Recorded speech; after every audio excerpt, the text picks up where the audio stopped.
Nag-una sa atong mga balita karong adlaw, nagpaabot og hiniusang pasalamat ang NMBS BTV7 Butuan ngadto na sa publiko ug sa KBP Golden Dove Award human masulod sa top 3 finalist ang show nga Timber City Streets ubos sa kategoryang Best Culture and Arts Program.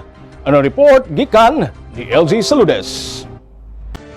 Now we present to you the nominees for Best Culture and Arts Program. Landmarks, Net25, Eagle Broadcasting Corporation, Timber City Streets, NMBS BTV7, Northern Mindanao Broadcasting System Incorporated. Nasulod sa top 3 finalist ang show nga Timber City Streets sa NMBS BTV7 Butuan sa gipahigayong 27th KBP Golden Dove Awards kagahapong adlaw didto na sa Star Theater Pasay City. Kiniubos sa kategoryang Best Culture and Arts Program.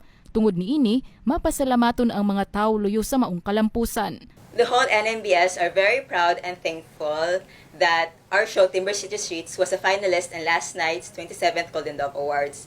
And this happened because of the passion and teamwork of the creative and production team here in the company. Ang maong rekognasyon, magtukmod sa katibok ang team sa NMBS nga mohatag og pinakamaayong show alang na sa mga tumatan-aw, ilabi na sa mga karaganon.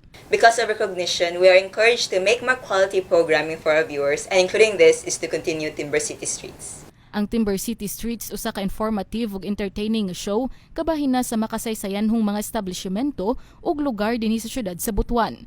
Kini gibidahan ni Marco Ho umas na ilang Bogart the Explorer. Kini nga show alang usab sa tanan, bata man o tigulang, sanglit kini matulun-anon ug makalingaw. Para sa 7 Balita, kini inyong kadapig LJ Saludes.